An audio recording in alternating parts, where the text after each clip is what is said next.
오늘 말씀의 제목은 느헤미야의 개혁이라고 하는 제목으로 말씀을 드리려고 합니다.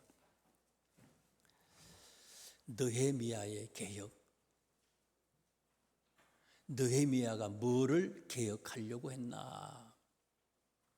6장에 나와요. 이 당시의 상황이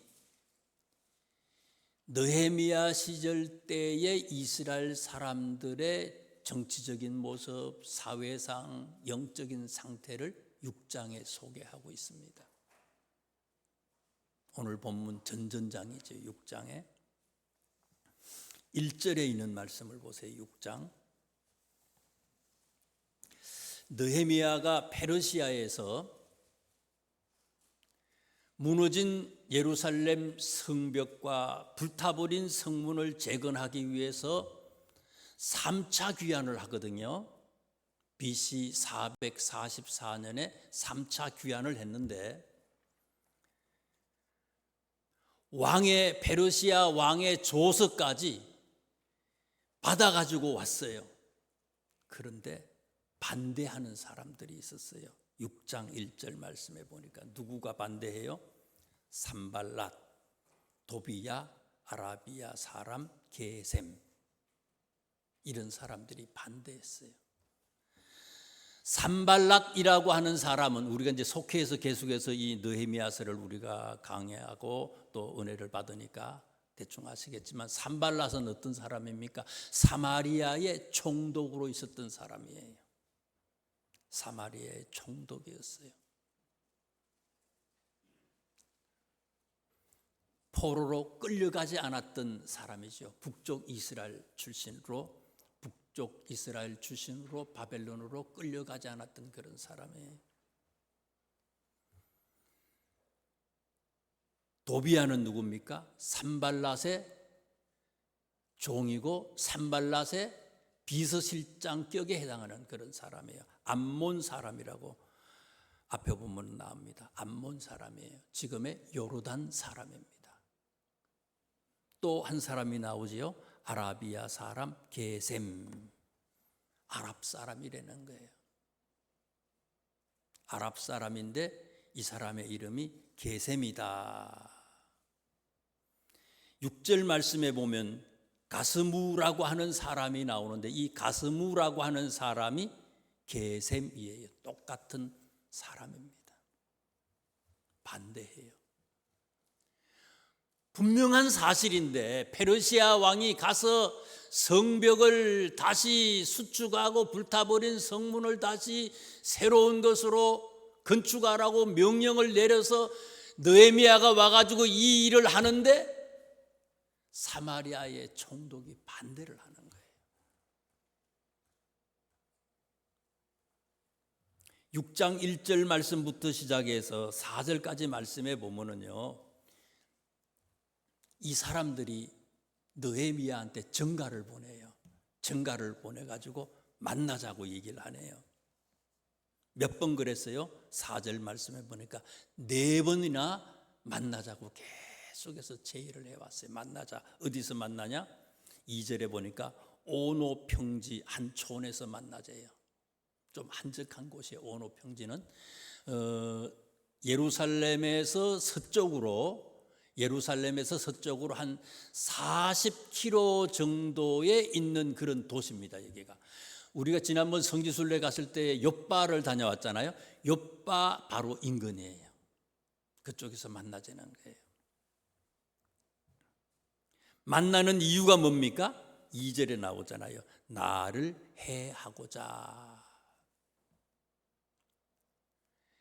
4번이나 계속해서 방해하고 반대하다가 말을 안 들으니까 느헤미야한테요, 한적한 곳으로 불러내서 거기에서 느헤미야를 죽이려고 했다는 거예요. 그 다음에 5절에 있는 말씀에 보니까 이 사람들이요, 또 전가를 보냈어요. 산발랏이 5번째 또 전가를 보냈는데 이 전갈손에 이제 편지를 보내왔는데 이 편지는요 봉하지도 않고 열려있는 채로 보냈다는 거예요. 느헤미야한테 바로 오는 게 아니죠. 주변의 사람들을 거쳐서 느헤미야한테 오는데 일부러 봉하지 않았다는 거예요. 봉하지 않은 이유가 뭡니까? 그 뒤에 있는 말씀을 보니까 거짓 소문들을 거기다 다 거짓말들을 기록을 해가지고요, 이거 사람들이 보고 그거 믿으려는 거예요. 소문 내려고. 분명히 페르시아 왕의 조서를 받았는데, 명령서를 받았는데 거짓말이라는 거예요. 네가 왕이 되려고 그거 하는구나. 페르시아 왕을 모반하기 위해서 이 일을 하는 거구나. 뭐 그런 얘기들을 적어놓은 거예요. 진짜인데 가짜가 계속해서 가짜라고 거짓 소문을 퍼뜨리는 거예요. 지금요. 아무리 이 얘기도 말을 안 들어. 그랬더니 10절에 있는 말씀을 보세요. 6장 10절입니다. 느헤미야서 6장 10절 말씀에 보니까 느헤미야의 아주 가까운 그런 친구가 있었어요. 스마야라고 하는 그런 친구가 있었는데, 이 사람이 두문불출하고 보이질 않아. 그랬더니 느헤미야가 이 사람의 집에까지 찾아갔어요. 집에까지 찾아갔다는 얘기는 굉장히 막연한 그런 친구예요. 그런데 이미 이 사람들이, 산발락과 그 무리들이 이 사람한테 어떻게 했다고요? 12절 말씀에 보니까 뇌물을 써가지고 이 사람들을요, 자기 편을 만들어서 매수를 했어. 참 대단해. 별짓을 다 하는 거예요. 돈을 줘가지고 매수를 해가지고요, 자기 편을 만들어가지고요, 이 느헤미야를 꼼짝없이 게임에 빠뜨리도록 그렇게 생각을 하는 그런 일을 꾸미는 거예요. 느헤미야한테 뭐라고 얘기하는 거면, 이 사람이 보니까요, 분명히 저 사람들이 너를 죽인다는 거예요. 너를 죽일 거니까 빨리 우리 도망가자는 거예요. 나도 같이 갈 거니까 도망을 가자는 거예요. 어디로 도망가자고 얘기를 해요? 하나님의 성전에 있는 외소로 도망을 가자는 거예요. 외소는요, 성전 안에는요 성소가 있고 지성소가 있잖아요. 성소를 얘기하는 거예요. 성소는 누구가 들어갈 수 있는 거예요? 제사장만 들어가는 거예요. 근데 그쪽으로 도망가자는 거예요. 거기로 가면 못 들어온다는 거예요. 못 죽인다는 거예요. 만약에 느헤미야가 진짜 이 사람의 말을 듣고 거기로 도망을 쳤다면요, 걸려들인 거죠. 걸려들은 거야. 저 사람이 교만해가지고 아나무인격이 돼가지고 왕이 되려고 제사장만 들어갈 수 있는 성소에도 들어간 사람이라고, 이런 사람이 어떻게 우리의 지도자냐고 소문 내려고. 그런데 느헤미야는 어떻게 했어요? 위급하지만 원칙을 지키잖아요. 반대예요. 제사장만이 들어갈 수 있는 그곳을 내가 어떻게 들어갈 수 있느냐 이거예요. 아무리 이런 상황에 처해 있다 할지라도 나는 원칙 지키지 않는 거 합당하지 않다는 거예요. 두 번째는요, 자기 한 목숨을 부지하려고 도망하는 것이 온전하지 않다고 얘기를 하는 거예요. 그랬더니 6장 14절에 보세요. 이 사람들의 이 계략이요, 방해하는 것들이요, 한두 번으로 끝나는 게 아니야. 14절 말씀에 보니까 누구를 또 매수를 해요?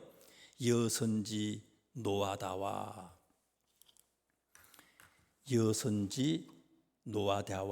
그 남은 선지자들 곧 나를 두렵게 하고자 한 자들의 소행을 기억하옵소서. 노아다, 선지자를 매수했어요. 선지자도 자기들을 편으로 끌어들였어. 한 사람만이 아니에요. 남은 선지자, 많은 대부분의 선지자들도 자기 편으로 다 끌어들였다는 거예요. 이 방해했던 사람들이, 사마리아 총독 산발랏의 그런 척건들이. 뿐만 아니죠. 거기 또 17절에 있는 말씀 보세요. 17절.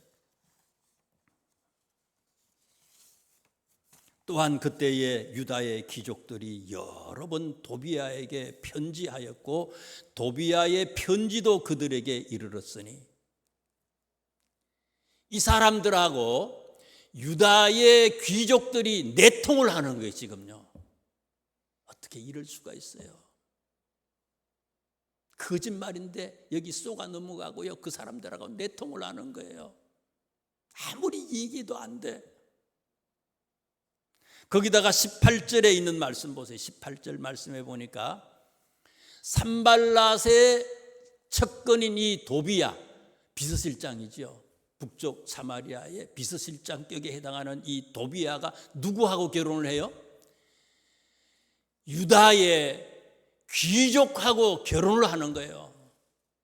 명망 있는 유다의 귀족하고 결혼을 하는 거예요. 유다의 귀족이 자기 딸을 이방인한테요, 하나님의 일을 방해하는 그런 사람한테 딸을 내주는 거예요. 거기다가 또 보세요. 도비야가 누구하고 또 그 유다의 귀족하고 결혼했다 그러는데 이 도비야가 장가 가서 아이를 낳았는데 그 아들이 또 누구하고 또 결혼해요? 또 다른 유다의 귀족하고 결혼을 하는 거예요.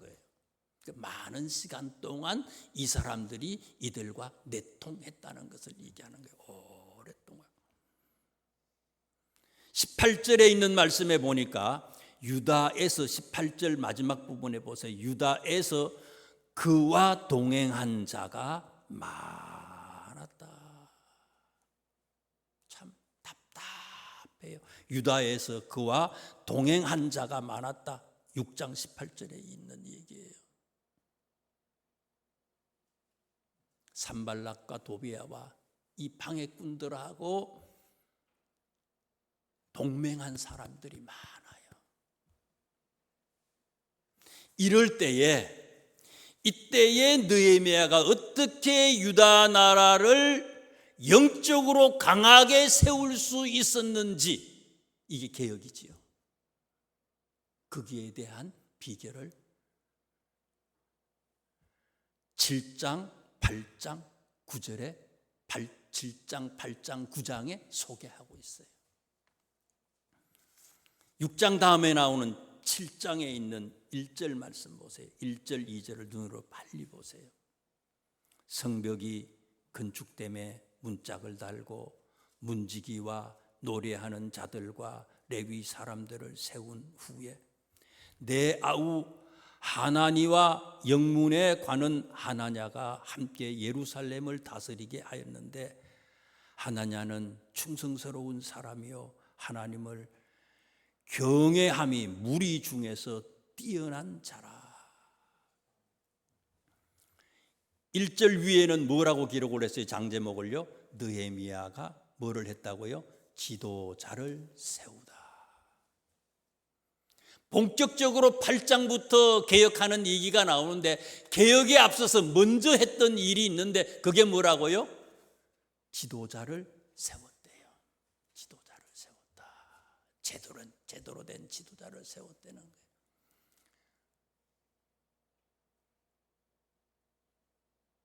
오순절날 성령 충만이 제자들에게 임했어요. 120문도가 성령의 충만함을 받았습니다. 성령의 충만함을 받기 위해서 모였던 제자들이 제일 먼저 했던 게 뭡니까?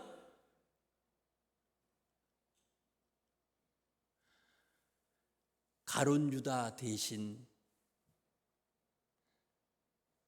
12명인데 제자가 한 사람이 모자라잖아요. 가룟 유다 대신 없어진 이 한 사람의 자리를 메우기 위해서 마띠아라고 하는 사람을 뽑잖아요.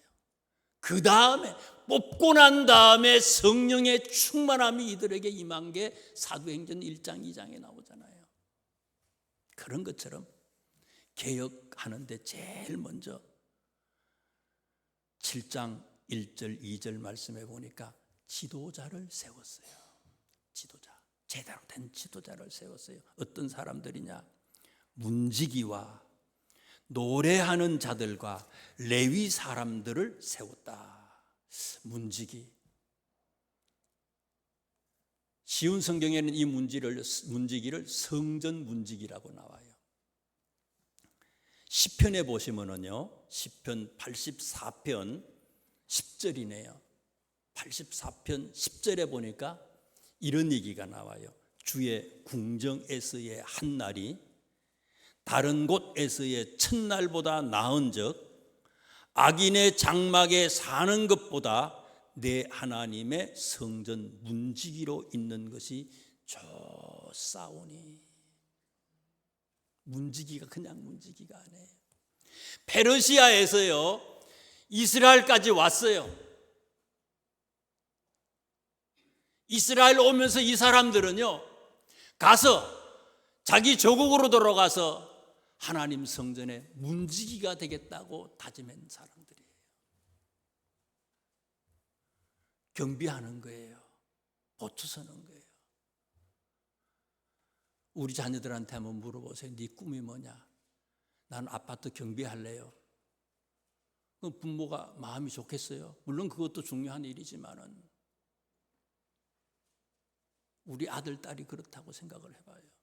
그런데 이 사람들은요 바벨론 포로에서 해방되어 오면서 이게 너무 하고 싶은 거예요. 성전 문지기로 사는 것이 너무 좋은 거예요. 그래서 온 사람들이에요. 이 사람들을 지도자로 세워요. 헌신하기를 원하는 사람들이에요. 주변에 있는 사람이 아니라 주인공으로 하나님의 성전에서 일하기를 원하는 사람들을 하나님은 찾고 계신다는 거예요. 구경꾼이 아니라 주인이 되라는 거예요.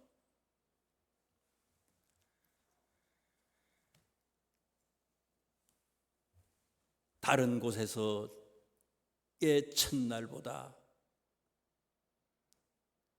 내 하나님의 성전 문지기로 있는 것이 좋다. 이런 마음으로 이분들은 왔어요. 문지기들이. 또 어떤 사람이에요? 지도자로 세우는데 노래하는 사람을 세웠다 그랬어요. 노래하는 사람. 여러분 언제 노래 나와요? 성질 나면 노래 나와요? 좀 이상한 사람이지 그분은. 언제 노래해요? 저절로 나오잖아요.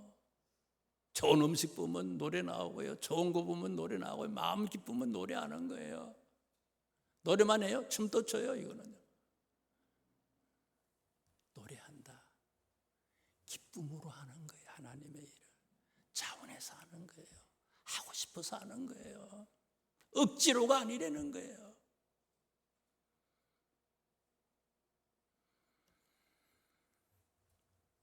헌신하기를 원하고 그것도 자원해서 헌신하기를 원하는 사람. 그 다음에 또 어떤 사람을 세웠어요? 레위 사람들을 지도자로 세웠어요. 레위 사람은 어떻습니까? 구별된 사람이에요. 다른 일 안 하는 사람이 하나님의 일만 하려고 하는 사람이에요. 나의 삶을 온전히 하나님께 바친 사람들이에요. 바쳐진 사람. 바쳐진 사람. 나의 모든 것을 주님 앞에 다 내려놓은 사람이에요. 이런 지도자. 거기다가 2절에 있는 말씀에 보니까 이제 두 사람의 이름을 얘기하면서 이 사람 어떤 사람들이라고요? 충성스러운 사람이요. 충성스러운 사람이래. 충성. 마음의 중심 하나님께 있어. 왔다 갔다 하지 않아. 흔들리지 않아. 하나님을 경외하는 무리 중에서 뛰어난 자라. 하나님을 섬기는 때 하나님 앞에 헌신하는데 최고가 되는 그런 사람들, 본보기가 될 만한 그런 사람들을 지도자로 세웠다는 거예요. 그래서 그 뒤에 나오는 말씀 5절부터 나오는 얘기는 뭡니까? 포로에서 돌아왔던 사람들의 이름, 그 명단들 몇 명이 되고 하는 것들을 쭉 얘기하는데 왜 그런 얘기를 했는지 아세요? 43절 7장 43절에 보니까 누구가 나와요? 레위 사람들이 나와요. 44절에는 누구요? 노래하는 사람들이 나와요. 46절에는 보니까 누구가 나와요? 문지기들이 나와요. 이 사람들을 소개하려고 이걸 지금 얘기하는 거예요. 개혁을 위해서 본보기가 되는 그런 지도자를 세웠어요. 오늘 우리들이 이런 본보기가 되는 그런 지도자로서의 역할을 제대로 감당할 수 있어야 된다는 거예요. 그 다음에 또 보세요. 8장입니다. 오늘 본문 8장. 8장 1절 말씀에 보면요, 이스라엘 자손이 자기들의 성읍에 거주하였더니 7째 달에 이르러 모든 백성이 일제히 수문 앞 광장에 모였다. 느헤미야가 모든 사람들을 다 모이라고 했어요. 그랬더니 100%가 진짜 다 모였어요. 모이라 그러니까 그대로 순종해. 다 모여서 전체가 모였어요. 거기다가 굉장한 게 있어요. 2절에 있는 말씀을 보세요. 2절. 어떤 분이 소개돼요? 학사 에스라, 제사장 에스라예요. 제사장인데 성경에 대해서 해박한 지식을 가지고 있는 그런 학사 에스라예요. 이 사람이 소개가 됩니다. 이 사람 다 모였는데 이 사람이 앞에 나가서 이제 일을 하는데요, 굉장히 중요한 거예요. 이 학사 제사장 에스라는요, 이스라엘 백성들이 세 차례에 걸쳐서 바벨론으로 귀환해서 오거든요. 1차는 바벨론이 페르시아에 패망하고 난 뒤에 바로 고레스 왕이 이스라엘 백성들을 해방시켜 주잖아요. 그래서 스룹바벨이 중심이 돼서 1차로 귀환하고요. 두 번째는 이제 지금 오늘 성경에 나오는 이 에스라라고 하는 분이 BC 458년에 한 1845명의 사람을 데리고 2차 귀환을 해요. 에스라가 2차 귀환하고 난 뒤에 한 14년 정도가 지나고 난 뒤에 느헤미야가 BC 444년에 3차로 귀환을 합니다. 자, 그러면요, 에스라라고 하는 분이 여기 나오는데 에스라하고 느헤미야를 한번 가만히 생각해 보세요. 느헤미야보다 에스라는 이 예루살렘에 14년 먼저 귀환해서 도착한 사람이에요. 우리나라로 말하면 이게 비유가 될지 모르겠지만은요, 느헤미야는요 윤 대통령이라고 생각해 봐요. 총독이니까 윤 대통령이에요. 에스라는 어떤 사람이 14년 전에 와가지고 총독했던 사람이에요. 문재인 대통령이나 노무현 대통령이나 이런 사람이에요. 자, 그런데 더 중요한 게 나와요. 5장 보세요. 5장.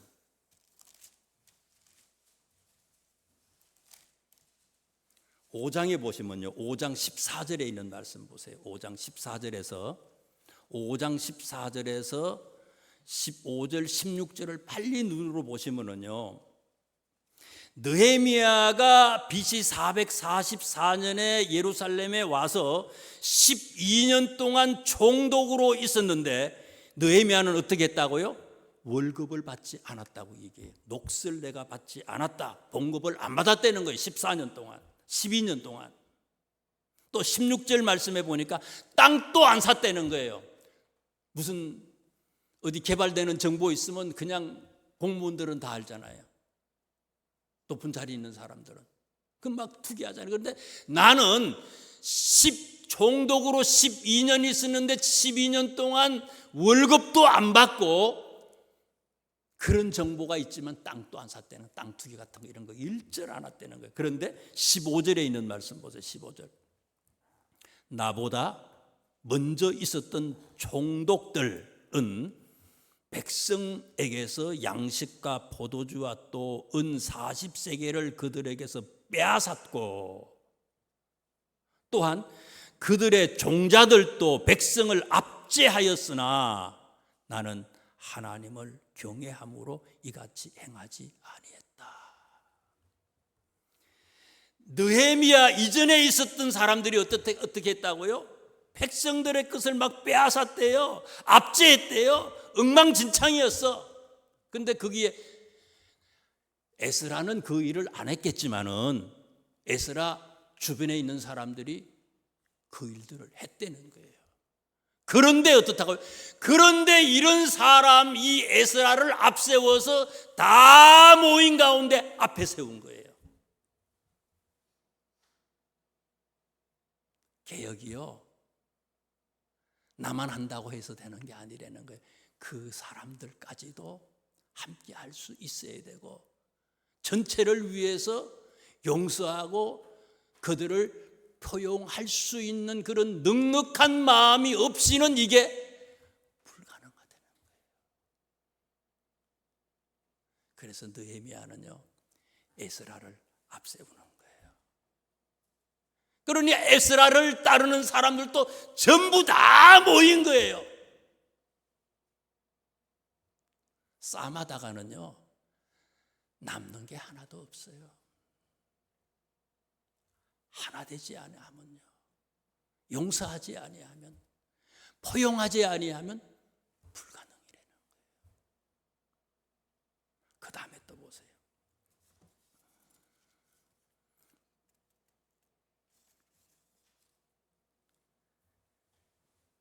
갈라진 민심, 어지러운 전국을 새롭게 일으킬 수 있었던 비결이 어디 있느냐? 오늘 본문 8장을 한번 보겠습니다. 8장을 보세요.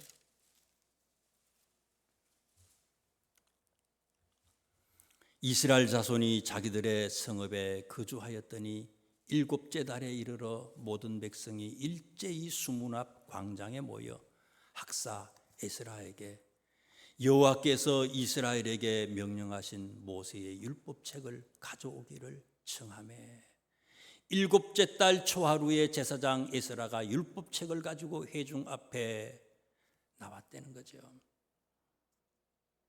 모든 백성이 에스라에게 요구한 게 뭐예요? 하나님의 성경 율법책 5경 있잖아요. 모세 5경을 가지고 오라고 얘기를 해요. 왜 그래요? 두 가지 이유가 있어요. 하나는요, 성경책이 귀해요. 종이가 지금부터 한 2000년 전에 종이가 만들어졌잖아요. 이때는요, 종이가 없어.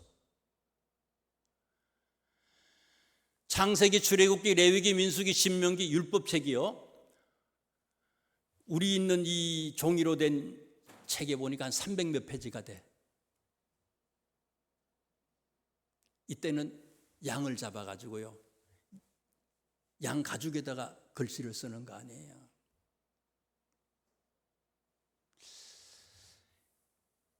양 잡아가지고 껍데기에 가죽에다가 성경을 쓰면 몇 페이지를 기록할지 모르겠어요. 양 한 100마리는 잡아야지 5경을 기록할 수 있을 것 같아, 제 생각이에요.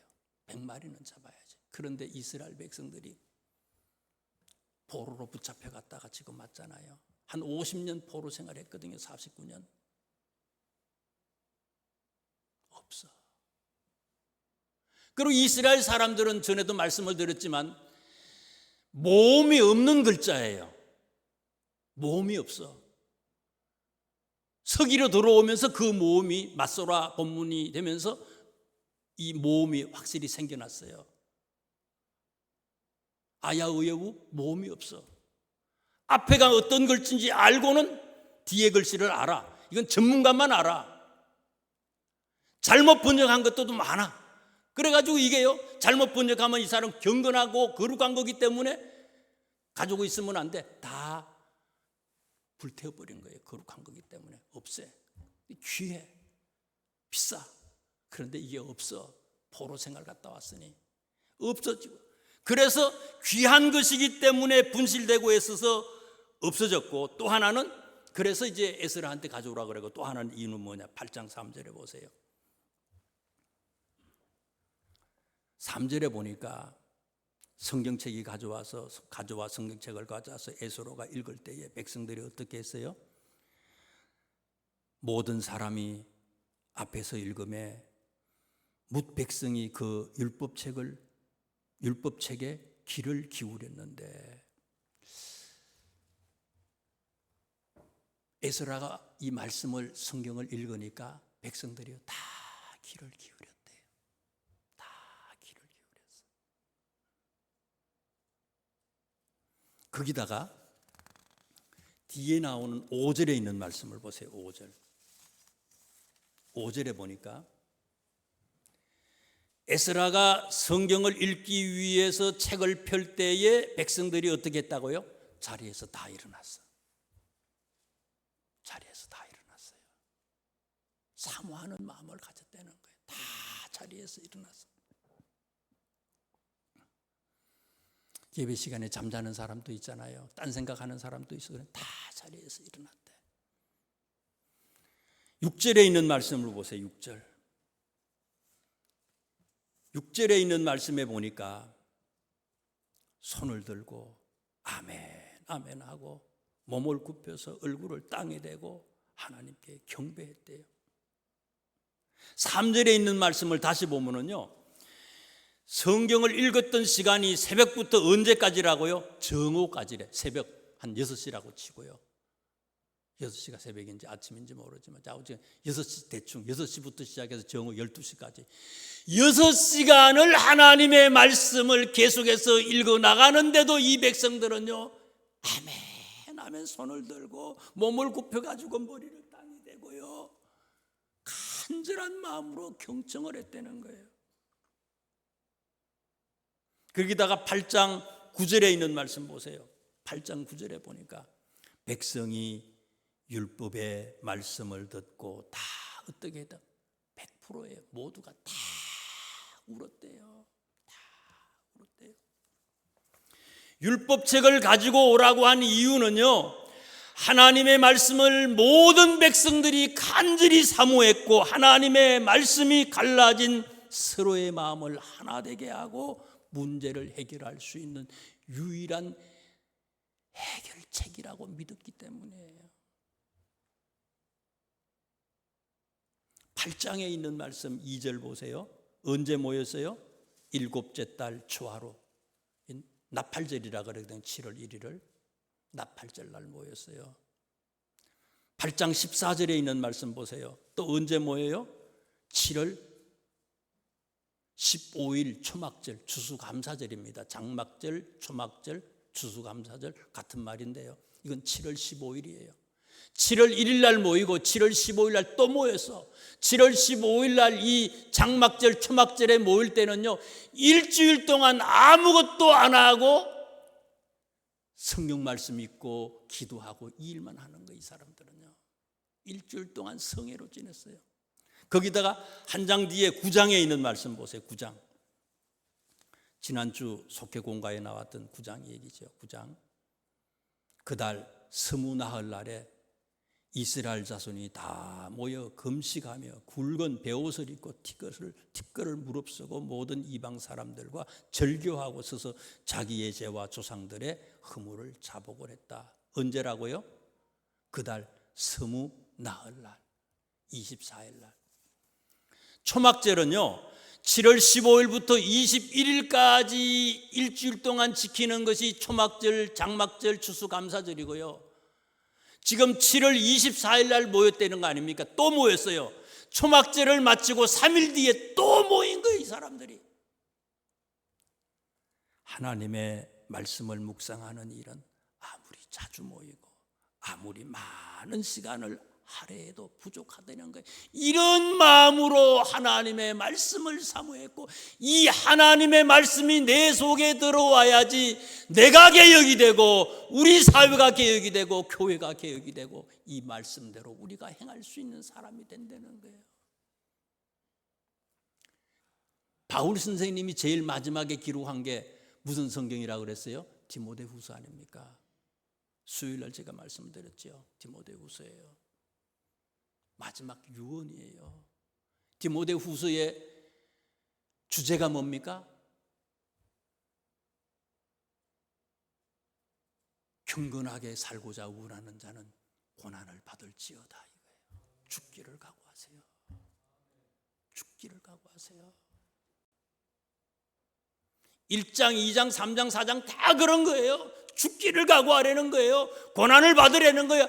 아들이기 때문에 내가 이 말을 네한테 한다는 거예요. 바울 선생님이 디모데한테 아들이라는 것을 다시 주지시키잖아요. 내가 네가 아들이기 때문에 이 말을 한다는 거예요. 종의 믿음을 가지고 있는 사람한테는 이 말 안 한다는 거예요. 진짜 아들 같기 때문에 하늘나라의 면류관을, 생명의 면류관을 받아야 되기 때문에 이 말을 한다는 거예요. 죽기를 각오해라. 이 얘기를 계속하면서 바울 선생님의 이 말을 계속하면서 무슨 얘기를 합니까? 좀 생뚱맞은 얘기를 해요. 3장에 보면은요, 앞뒤 좌우에 나오는 말씀하고 좀 어울리지 않는 얘기를 해요. 3장 14절부터 마지막까지 얘기인데요. 그러나 너는 배우고 확실한 일에 거하라. 너는 내가 누구에게서 배운 것을 알며 또 어려서부터 성경을 알았나니 성경은 능히 너로 하여금 그리스도 예수 안에 있는 믿음으로 말미암아 구원에 이르는 지혜가 있게 하느니라. 고난이 있지만, 죽을 것 같은 어려움이 있지만, 문제가 있지만 하나님의 말씀을 묵상하고 그 속에서 지혜를 얻으려는 거예요. 하나님의 말씀을 가까이 하면, 제대로 묵상하면 거기에서 어떻게 살아야 할지에 대한 지혜를 얻을 수 있다는 거예요. 그래서 우리가 온전하고 완전한 사람이 될 수 있다는 거예요.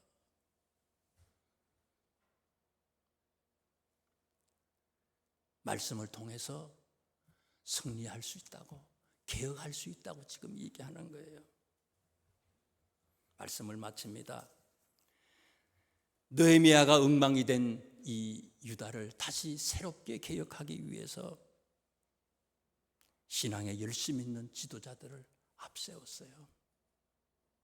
우리 한 사람 한 사람이 다 그와 같은 본보기가 되는 지도자들이 돼야 된다는 얘기죠. 두 번째는 어떻게 했다고요? 포용한 거예요. 손가락질하지 아니하고 나부터 먼저 용서하고 이해하고 안아주고 표용할 때에 모두가 하나가 되고, 나하고 좀 안 맞을지 모르지만 하나 되려고 애쓰고 힘쓰고 노력할 때에 새롭게 될 수가 있었다는 거예요. 세 번째는요, 개혁의 중심에는 하나님의 말씀이 있었다는 거예요. 내 생각이 아니라 하나님의 지혜로 개혁하고 하나님의 지혜가 내 속에 들어와서 나를 새롭게 했다는 거예요. 이런 모습이 우리 모두의 모습이 될 수 있기를 주님의 이름으로 축원합니다. 하나님,